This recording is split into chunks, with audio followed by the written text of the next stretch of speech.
ज़माने की निगाहों में वो रुसवा हो नहीं सकता। ज़माने की निगाहों में वो रुसवा हो नहीं सकता। ज़माने की निगाहों में वो रुसवा हो नहीं सकता। नबी जिसको कर दे ऊंचा वो नीचा हो नहीं सकता। नबी कर दे जिसे ऊंचा वो नीचा हो नहीं सकता। ज़माने की निगाहों में वो रुसवा हो नहीं सकता। ज़माने की निगाहों में वो रुसवा नहीं सकता। कभी उस शख्स के ऐबों का चर्चा हो नहीं सकता। कभी उस शख्स के ऐबों का चर्चा हो नहीं सकता। कभी उस शख्स के ऐबों का चर्चा हो नहीं सकता। नबी जिसका भरम रखे वो रुसवा हो नहीं सकता। नबी जिसका भरम रखे वो रुसवा हो नहीं सकता। ज़माने की निगाहों में वो रुसवा हो नहीं सकता। ज़माने की निगाहों में वो रुसवा हो नहीं सकता। रसूल पाक को हमने खुदा का नूर माना है। रसूल पाक को हमने खुदा का नूर माना है। रसूल पाक को हमने खुदा का नूर माना है। हमारी कब्र में हरगिज़ अंधेरा हो नहीं सकता। हमारी कब्र में हरगिज़ अंधेरा हो नहीं सकता। रसूल रसूल पाक की उल्फत में ज़माने की निगाहों में वो रुसवा हो नहीं सकता। आइए बारगाह हुसैन अलैहिस्सलाम में खिराज अकीदत पेश करने की सआदत हासिल करें।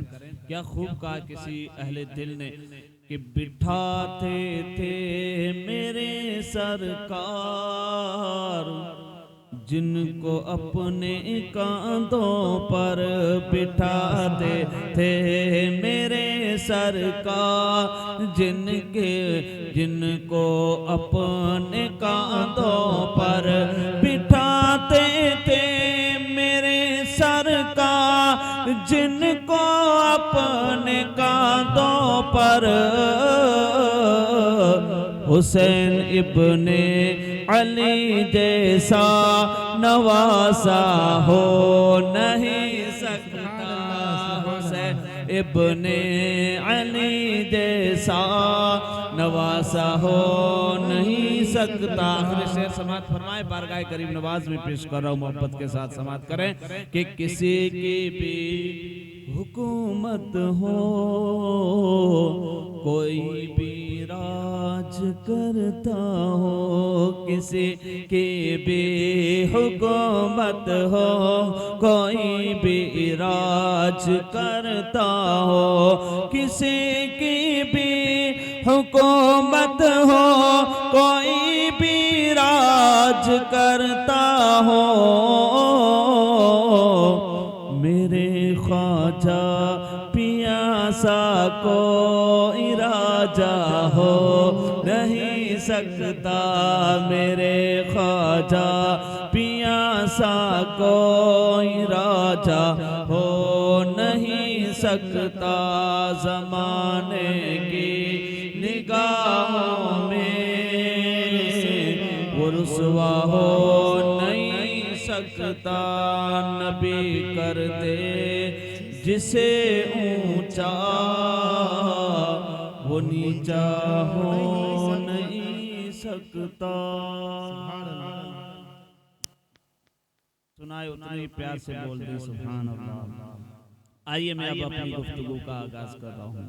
अल्लाह के मुक़द्दस पाकीज़ा कलाम कुरान पाक की आयत करीमा सूरह बकरा की मैंने तिलावत करने का शरफ हासिल किया। रब ने फरमाया महबूब आप फरमा दें, इनसे फरमा दें अपने कलमा पढ़ने वालों से।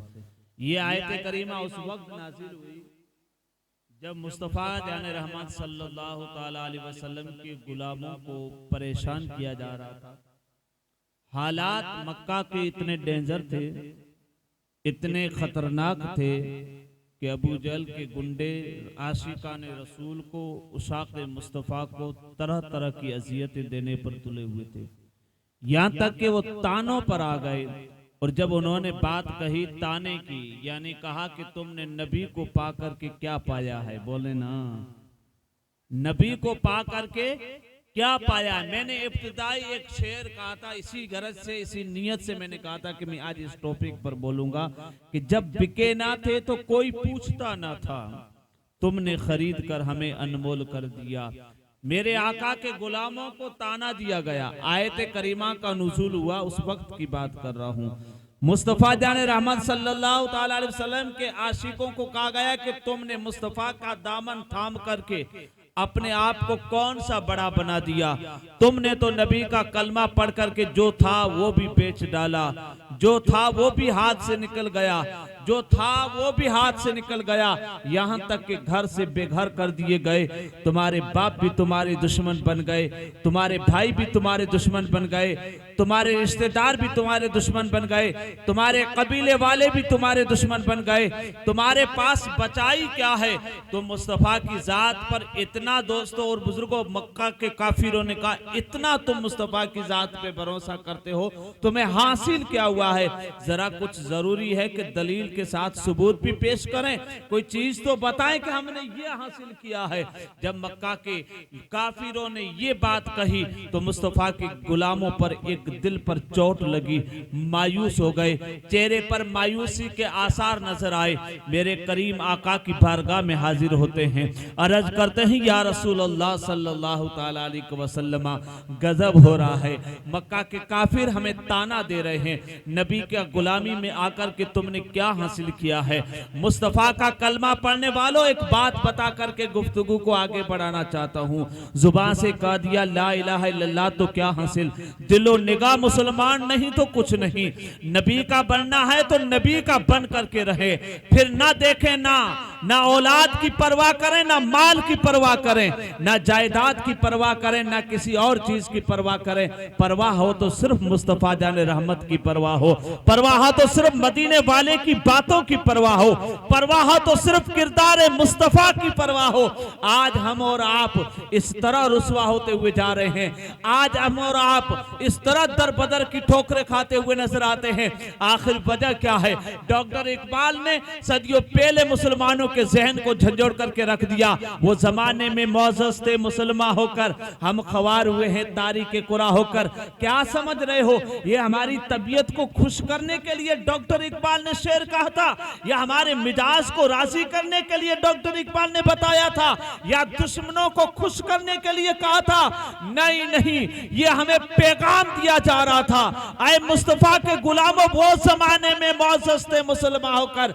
आप कौन हैं? मैं आपसे आपसे पूछूंगा आप कौन हैं, अल्हम्दुलिल्लाह आपकी नस नस बोलेगी हम नबी के गुलाम हैं, हम मुस्तफा का कलमा पढ़ने वाले हैं, हम मुस्तफा के आशिक हैं, हम अहले बैत से मोहब्बत करने वाले हैं, हम नबी के सहाबा को चाहने वाले हैं। फिर मुअज़्ज़ज़ क्यों नहीं हो, इज्जत वाले क्यों नहीं हो, आबरू क्यों लुट गई, ख्वार क्यों हो रहे हो, दर बदर की ठोकरें क्यों खा रहे हो, दरगाहों को पामाल क्यों किया जा रहा है, मस्जिदों को गिराया क्यों जा रहा है, तुम्हारी किस्मत पर लोग मातम क्यों मना रहे हैं, वजह क्या है?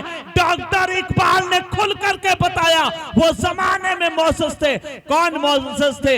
अबू बकर मुअज़्ज़ज़ थे, उमर बिन खत्ताब मुअज़्ज़ज़ थे, उस्मान बिन अफ़्फ़ान मुअज़्ज़ज़ थे, अली बिन अबी तालिब मुअज़्ज़ज़ थे, रसूलुल्लाह के सहाबा मुअज़्ज़ज़ थे। और यहाँ तक के सहाबा के बाद अगर ताबईन भी आए और मुस्तफा से सच्ची मोहब्बत करके लक़द काना लकुम फी रसूलिल्लाहि उस्वतुन हसना के आमील बन करके अपनी जिंदगी को बसर किया है, रब्बे काबा की कसम इज्जत और आबरू तो उनकी चौखट से तकसीम की जाती थी। लोग उनके दरवाजे पर इस तरह खैरात की भीख मांगते हुए नजर आते थे। किस तरह भीख मांगी जाती थी कौन नहीं जानता मेरे शेख अब्दुल कादिर जिलानी को। अरे कौन नहीं जानता गरीब नवाज की चौखट को। जाते जाते कोई आशिक यूं का करके जाता, सुनाने अपनी बर्बादी के ये अफसाने कहा जाते, तेरा दर छोड़कर ख्वाजा ये दीवाने कहा जाते। ऐसा कब कहा गया था? ये उस वक्त तक गाया गया था कि ख्वाजा चलते हैं तो नबी नबी की सुन्नत नजर आती है, मेरा ख्वाजा बैठता है नबी का किरदार नजर आता है, मुस्तफा का बेटा बैठता है तो नबी की हर हर अदा नजर आती है। तब जाकर के अल्लाह तबारक व तआला ने पूरी हिंदुस्तान की बादशाही अता फरमाई। मैं बात हमारी कर रहा हूं, बात आज के जनरल मुस्लिमी की कर रहा हूं। आज हमारी किस्मत पर मातम क्यों मनाया जा रहा है, क्यों हम मुअज़्ज़ज़ नहीं है? डॉक्टर इकबाल ने खुल करके बताया, वो जमाने में मुअज़्ज़ज़ थे मुसलमान होकर, हम ख्वार हुए हैं तारीक़ कुरा होकर। तारीख से समझ रहे हैं? छोड़कर सिर्फ ताक में रख करके इतने सारे लोग बैठे हैं, किसी पर तनकीद नहीं, किसी को टारगेट नहीं, खास बात नहीं किसी के लिए, आम बात है, जनरली बात है। हम में से कोई ऐसा होगा जो सुबह सुबह कुरान को खोलता हो, अखबार कभी कभी खुलता है, टेलीविजन की स्क्रीन कभी कभी साफ होती है, आपका मोबाइल कभी कभी साफ होता है। कहोगे नहीं हजरत, सुबह उठते ही बेगम को पहले कहा जाता है नाश्ता बाद में बनाना, टीवी पहले साफ करना, खाना बाद में, मोबाइल रिचार्ज चार्ज पहले।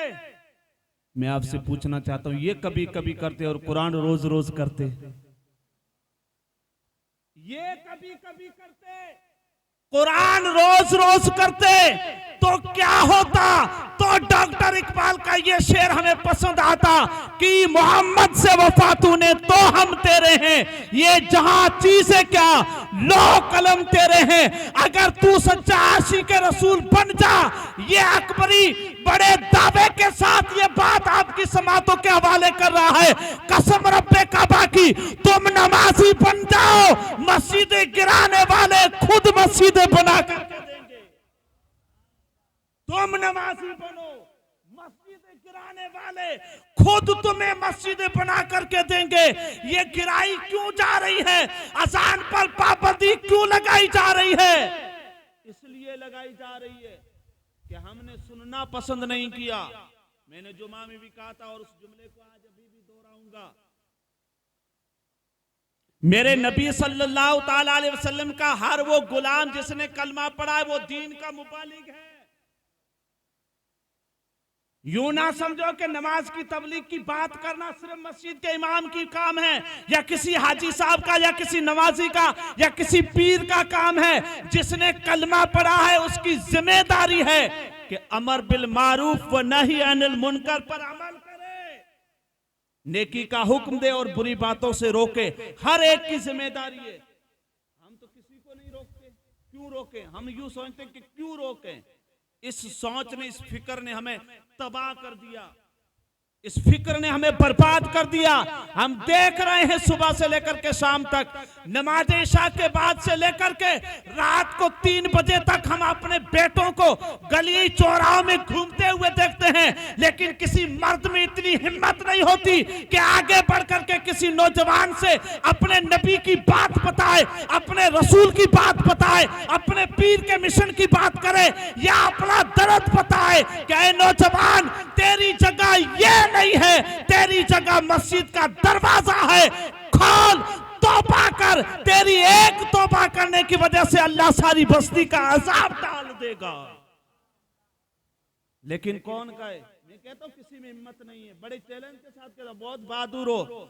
बहादुर हैं हम सिर्फ अपनों को मारने में, किसी को तारने में हमारी हिम्मत नहीं होती, किसी को सहारा देने में हम आगे नहीं बढ़ते। हम तो ये देखते हैं कि किसी ने आगे बढ़ करके थोड़ी तरक्की कर ली है, हलाल दौलत कमा करके मालदार बन गया है, तो बस सुबह शाम यही नियत रहती है कि कब ये गिरे मैं खुश हूं। काश उसी वक्त तू हाथ उठा करके ये दुआ करता, मौला जितना मेरे भाई को दिया है, जितना मेरे भाई को दिया है, इसको और अता कर, और अता कर, क्योंकि ये जो जो उरूज पाता जाएगा, तरक्की पाता जाएगा, कभी कभी मेरी कौम की बच्चियों का भला करेगा, कभी मेरे बच्चों का भला करेगा, कभी मेरी कौम का भला करेगा, कभी मस्जिद के काम आएगा, कभी मदरसे की इमदाद करेगा, कभी दीन की बात करेगा या दीन का काम करेगा। हम ये नहीं करते। मैंने कल भी कहा था, परसों जुमा में भी कहा था कि आज हमारा हाल ये हो गया है कि अगर एक ही दुकान अगर एक जगह पर 2 हो जाती है तो हमारे दिलों में हसद पैदा हो जाता है। एक तरफ तो आप और हम बात करते हैं कि तवक्कल तो अल्लाह, अल्लाह की जात पे भरोसा रखो, और दूसरी तरफ कि इसने पास में दुकान ऐसी ही बना दी, अब मेरा क्या होगा? जो रब उसे देगा वो तुझे भी देगा।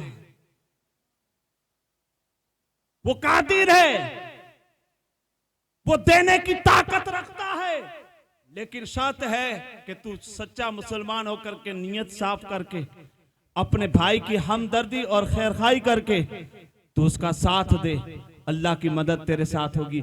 अर्ज ये करा था, ये आयत नाजिल हुई ना, तब मुशरिकीन ने मक्का ने ताना दिया था, ताना।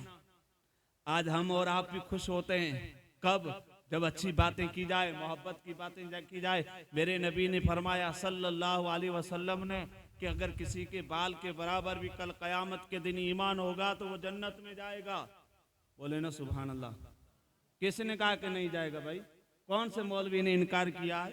कौन से मुफ्ती ने फतवा दिया कि नहीं जाएंगे? ईमान होगा तो जाएंगे ना, ईमान होगा तब जाएंगे, शर्त है ईमान। ईमान क्या है? बोलिए। जन्नत में जाने के लिए अमल नहीं, ईमान शर्त है। बोले ना सुभान अल्लाह। अमल हो और आखिरी वक्त में, आपको मालूम है बनी इस्राइल में एक शख्स था, एक शख्स रात दिन इबादत करता था, रात दिन। इन्ना शैतान लिल इंसान अदुव्वुम मुबीन। मैं अपनी टॉपिक से हटकर के बात नहीं करूंगा, इंशाअल्लाह ताला दिए हुए वक्त पर अपनी बात को ख़त्म करना चाहता हूँ, लेकिन एक पैगाम देकर के जा रहा हूँ, मेरे दोस्त बेदार हो जाएं। ज़िंदगी की सांसें बहुत मुख्तसर है, हमें नबी को अपना चेहरा दिखाना है और नबी को अपना चेहरा भी देखना है, अपना चेहरा भी दिखाना है और नबी का चेहरा भी, बोलिए ना, देखना है। देखने के लिए कुछ ज़रूरी है कि यहाँ कुछ करें। डायरेक्ट नहीं दिखाया जाता, डायरेक्ट दिखाया जाता तो ओवैसे करनी रात दिन नहीं तड़पते। डायरेक्ट दिखाया जाता तो अहमद रजा बरेली की धरती पर एड़ियां मार मार करके नहीं जाते। अगर डायरेक्ट दिखाया जाता तो मुजद्दिद अल्फसानी दीन इलाही और दीन अकबरी के सामने तलवार नहीं उठाते, अगर डायरेक्ट दिखाया जाता। लेकिन पाने के लिए कुछ मेहनत जरूरी है और कदम बढ़ाना हमारा काम है। आगे बढ़ करके रहमत इलाही इस्तिकबाल करेगी। शर्त यह है कि बंदा तू एक कदम चल, अल्लाह की रहमत 7 कदम आगे बढ़ करके तेरा इस्तेकबाल करेगी। इस कायनात में ये जितनी भी सारी मोहब्बत के दावे करे सारे झूठे। अगर यकीन ना आए तो एक दिन बिस्तर पर सो करके थोड़ी देर के लिए सो करके देख ले, कौन आता है देखने के लिए, कौन आता है मदद के लिए। कोई नहीं आएगा। सारी मोहब्बतें झूठी है। अगर सच्ची मोहब्बत है, हकीकी मोहब्बत है तो मुस्तफा की मोहब्बत है। रब्बे काबा की कसम, अगर इश्क होगा तो अगर बिस्तर पर यहां पर भी सोएगा मदीने वाले जरूर आएंगे। नहीं आए थे शरफुद्दीन बोसेरी के दरवाजे पर। अल्लाह अकबर। मैं ये नहीं कहता कि शरफुद्दीन बोसेरी बहुत बड़े हैं, मेरे आका के गुलाम हैं, लेकिन जब सच्चे कोई आशिक बीमार पड़ जाते हैं, उठने की ताकत नहीं होती, लोग कहते अब इसका क्या होगा, तब वो मदीने वाले की तरफ रुक करके कहता या रसूल अल्लाह, जब बिकाना था तो कोई पूछता ना था, तुमने खरीद करके हमें अनमोल कर दिया। मैं आपके नाम पर बिक चुका हूं, लोग मुझे ताना दे रहे हैं। अब डॉक्टरों और तबीबों ने हाथ निकाल दिया, अब मेरा कौन होगा। तो अमीना के लाल के उस मुकद्दस पाकीज़ा गुंबद खजरा से आवाज आती है, मेरे गुलाम घबरा मत, सोना तेरा काम है, ख्वाब में दीदार कराना मोहम्मद अरबी का काम है। नहीं करवाया, सुभान अल्लाह। सिर्फ दीदार ही नहीं करवाया, हम देते हैं तो क्या देते हैं, यही तो देते हैं नात पढ़ने वालों को, क्योंकि अब ये चलता है। और उस वक्त उसकी जरूरत थी किसको, शरफुद्दीन बोसेरी अलैहि रहमा को नात सुनाई, कसीदा सुनाया। लिखने की ताकत नहीं थी, फालिज हो गया था, लुकवा हो गया था, बोलने की ताकत नहीं थी। सारे घर वाले फैमिली वालों ने चारों तरफ बिठा करके बस एक ही बात कर रहे थे, अब तो सिर्फ दीदार कर लो, अब तो शरफुद्दीन चला जाएगा, अब तो चला जाएगा। हर एक यूं ही तो कह रहा था चला जाएगा, लेकिन जब आंख खोली तो सारों की आंखों में आंसू देखे। इशारतन पूछा रोने की वजह क्या है, वजह बताई, कहा कि वजह इसलिए है कि फलां डॉक्टर ने मना कर दिया है, फलां हकीम ने मना कर दिया है, फलां तबीब ने कहा कि अब जाओ घर पे खिदमत करो, कोई इलाज नहीं है। फालिज इतना फैल चुका है कि अब ना बैठ सकते हैं, नहीं चल सकता है, ना बोल सकता है। इशारतन कहा, तबीब ने हाथ निकाला है, डॉक्टर ने हाथ निकाला है। जुमला दे रहा हूं, गुलामों हक है, ये बरेली का ताजदार हमें एक पैगाम दे करके गया है कि तू जिंदा है वल्लाह, तू जिंदा है वल्लाह। मेरी चश्मे आलम से छुप जाने वाले तुम उस हयातुन नबी के गुलाम हो, जो हो चुका है, जो होगा हुजूर जानते हैं। सुभान अल्लाह। मेरे और आपके आका सल्लल्लाहु अलैहि वसल्लम हिजरत फरमा रहे, तवज्जो है, हिजरत फरमा रहे। अबू बकर साथ में, पीछे अबू जहल ने गुंडे छोड़े। अबू जहल के गुंडे करीब थे कि रसूलुल्लाह तक पहुंच जाते। उसमें से एक सुराका थे, हजरत सुराका रज़ियल्लाहु ताला अन्हु, पहुंच गए, करीब थे, रसूलुल्लाह के करीब पहुंचे। मेरे नबी ने अपना रुखे ज़ेबा, अपना मुकद्दस पाकीज़ा वद्दुहा वल्लैल इज़ा सजा वाला चेहरा जैसे ही मुड़ करके सुराका की तरफ देखा, सुराका का घोड़ा जमीन के अंदर चला गया। थोड़ा बाकी था, रिक्वेस्ट की, अर्ज किया, या रसूल अल्लाह, आए मोहम्मद बिन अब्दुल्ला, आज जमीन से आजाद करा दे, मैं फिर आइंदा वापस नहीं आऊंगा। मेरे आका ने इशारा फरमाया, जमीन छोड़ दे, जमीन ने छोड़ दिया, बोले ना। फिर आगे बढ़े रसूलुल्लाह सल्लल्लाहु ताला अलैहि वसल्लम और अबू बकर थोड़े आगे क्या बढ़े थे। फिर नीयत खराब हुई। अबू जहल ने इस तरह सिखाया था कि मोहम्मद का काम करके आना, दुनिया की दौलत से माला माल कर दूंगा। आगे बढ़ा, मेरे मुस्तफ़ा ने फिर चेहरा घुमाया, फिर घोड़ा अंदर चला गया। फिर अर्ज करते हैं, या रसूलल्लाह, अब आइंदा नहीं आऊंगा। बस मेरे मुस्तफ़ा ने अपना मुकद्दस पाकीज़ा चेहरा सुराका की तरफ करके इरशाद फरमाया, सुराका क्या कर रहा है, मैं तो तेरा चेहरा देख करके देख रहा हूं कि कैसर और किसरा के कंगन तेरे हाथों में होंगे। बात कब की है, हिजरत की है, तवज्जो है तो मैं वाकया, वरना मैं अपना वक्त जाय करके, ये एक बहुत ही मेरे लिए बहुत ही कीमती वक्त भी है और कीमती वाकया भी है। मैं इतनी जज्बे वाली तकरीर कभी नहीं करता, लेकिन अब आपका नशा हो चुका है, आपका नशा हो चुका है, जज्बा चाहिए, और नई बातें चाहिए, तो ये अलग बात है कि हम इमामत की हद में रह करके रोजाना बात करते थे, लेकिन अब आओ जैसा सुनोगे वैसा अकबरी महमूद के सदके में सुनाएगा। सुभान सुराका की तरफ मेरे आका ने अपना मुकद्दस पाकीज़ा चेहरा किया रज़ी अल्लाह ताला अन्हु। मेरे आका ने फरमाया सुराका तेरे हाथ में मैं सोने के कंगन देख रहा हूँ, बोले ना सुभान अल्लाह। मेरे नबी जिनके बारे में फरमाए उसी के लिए सोना जायज है, बाकी सारे मुसलमान मर्दों के लिए हराम है, चाहे वो मुकेश अंबानी का आदमी क्यों ना हो, लेकिन अगर वो सोना पहनता है तो वो हराम काम कर रहा है। मेरे आका की बारगाह में एक साहबी रसूल आए, सोने की अथवा एक तांबे की अंगूठी थी। मेरे आका ने फरमाया तेरी अंगुली को मैं जहन्नम में जलता हुआ देख रहा हूँ। इतना सुनना था, अंगूठी फेंक कर निकाल करके फेंक दी।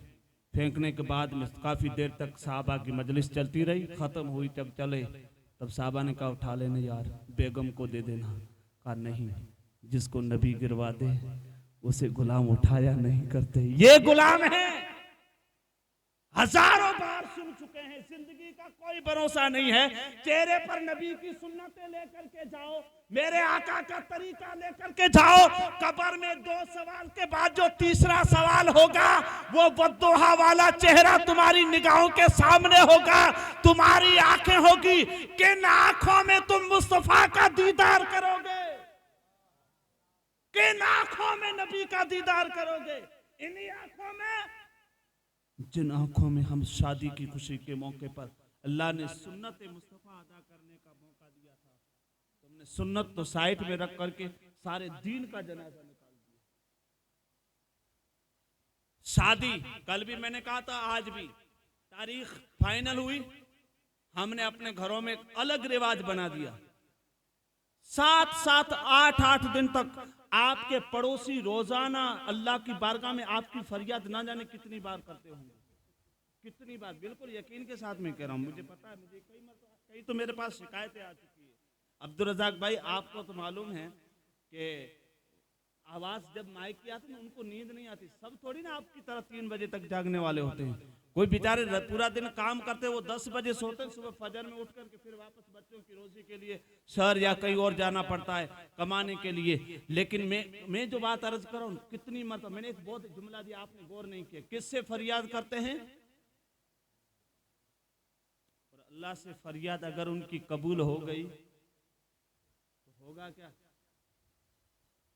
ये खुशी मातम में तब्दील हो सकती है, ये खुशी मातम में तब्दील हो सकती है, यानी खुशी गम में तब्दील हो सकती है। आप कहेंगे ये कैसा खुशी है, तो खुशी है मेरे दोस्त नहीं। मैं आगे बढ़ करके आपको इस तरफ नहीं लेकर के जाना चाहता जिससे मेरी बात तवील हो जाए, बढ़ जाए। मैं अर्ज ये कर रहा था, मेरे आका ने फरमाया सुराका तेरे हाथों में मैं कैसर और किसरा के रूम के महल के कंगन देख रहा हूँ। कब फरमाया था? हिजरत करने जा रहे थे। लेकिन ये कैसर और किसरा फतह कब हुआ? हजरत उमर के दौर में। अब्दुल रज़ाक भाई अमीरुल मोमिनीन उमर बिन खत्ताब रज़ी अल्लाह ताला अन्हु 6 मुल्कों के बादशाह हैं। नबी के गुलाम में मेरे आका सल्लल्लाहु ताला अलैहि वसल्लम ने इस तरह नवाजा था, अगर मैं उमर की फजीलत को बयान करने में लग जाऊं ना तो अरमान खुश हो जाए, आपका ईमान ताज़ा हो जाए। लेकिन बात जो मैं जिस मकसद और जो टॉपिक में लेकर के आए मुझे उस पर बोलना है। इंशाअल्लाह ताला आइंदा रही ज़िंदगी वफ़ा ने कहीं साथ दिया और मुलाकात होगी तो हज़रत उमर के बारे में भी इंशाअल्लाह ताला गुफ्तगू होगी। मेरे उमर कैसर और किसरा को फतह करके जब आए, माल गनीमत तकसीम होने लगा, सोने के कंगन मिल जाएं तो बड़े भाई की अगर घरवाली के कंगन छोटे भाई को मिल जाएं तो हड़प। ये तो माले गनीमत था और उमर चाहते तो रख भी सकते थे, अमीरुल मोमिनीन थे। लेकिन हजरत उमर ने पूरे माल सामान की तलाशी ली और लेकर के फिर आपने इरशाद फरमाया, ऐ लोगों सारा माल तो देख लिया लेकिन वो कंगन कहां गए? आपने तवज्जो दी उस बात पर? यार मेरा एक जुमले पे तड़प जाना चाहिए मजमा, और तुम इस तरह बैठे जैसे कब्रिस्तान में किसी की मैयत में बैठे हो। ये जुमला मैंने जो कहा ये क्या है? मेरे आका सल्लल्लाहु ताला अलैहि वसल्लम ने फरमाया सुराका मैं तेरे हाथों में सोने के कंगन देख रहा हूं। वक्त गुजरा, अबू बकर खलीफा बने। हजरत अबू बकर ने जाहिर में पर्दा फरमाया, मेरे नबी के पड़ोस में जाकर के सो गए। फिर साहबा ने हजरत उमर का इंतखाब फरमाया, अमीरुल मोमिनीन उमर बिन खत्ताब बने। पूरे मुल्कों पर हजरत उमर ने कब्जा किया। 23-25 लाख मुर्बे जिनके तलवों को बोसा देते वो उमर बिन खत्ताब हैं। 6 मुल्कों पर जिनका सिक्का चलता है वो उमर बिन खत्ताब हैं।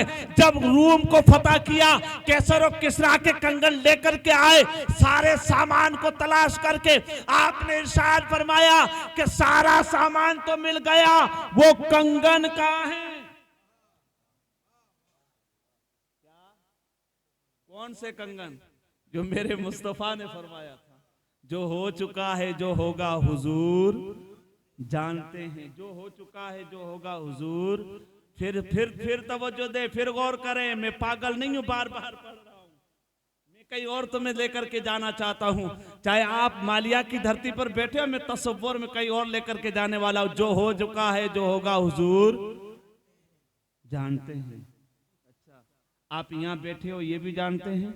बोले ना सुभान अल्लाह।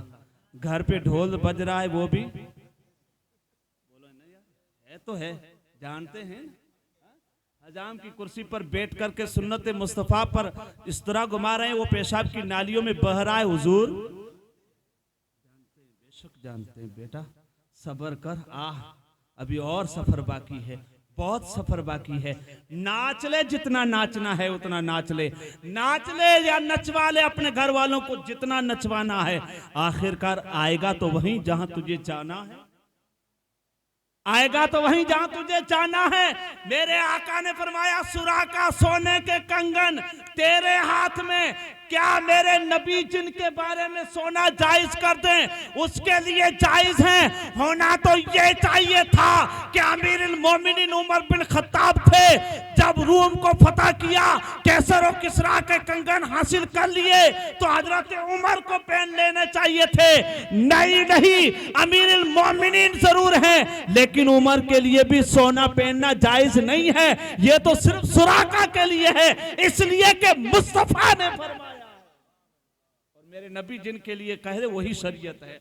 मेरे मुस्तफा जिनके लिए जायज कर दे उनके लिए जायज करते। हजरत सुराका को बुला गया, लेकिन आका की बारगाह में हजरत उमर ने कहा कि सारा माल तो आ गया, कंगन कहाँ है?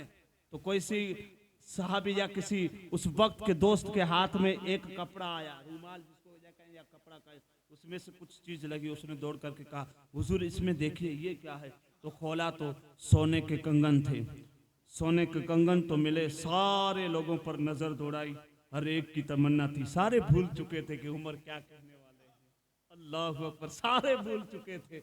लेकिन हजरत उमर रज़ी अल्लाह ताला अन्हु जैसे ही नजर दौड़ाई, कोई नजर नहीं आया। कौन? जिनकी तलाश थी मेरे आका के गुलाम उमर बिन खत्ताब, अपने नबी के किरदार और अपने नबी के फरमान पर अमल करने वाले उमर बिन खत्ताब कहते हैं, सुराका कहाँ है? सुराका कहाँ है? तोड़ कर कहा, लब्बैक अमीरुल मोमिनीन हाजिर हूं। कहा सोने के कंगन पहनाए, फिर फरमाया लहरा हाथ में, ताकि दुनिया वाले देखें कि जो हो चुका है जो होगा हुजूर जानते हैं। आज जो काम हो रहा है ये मोहम्मद अरबी ने सबसे पहले फरमा करके चले गए। मेरे अजीजों और दोस्तों, ये बात मैंने इसलिए बताई है कि मेरे मुस्तफा सब कुछ जानते हैं, वरना ये वाकया तो आपने कई मरतबा सुना भी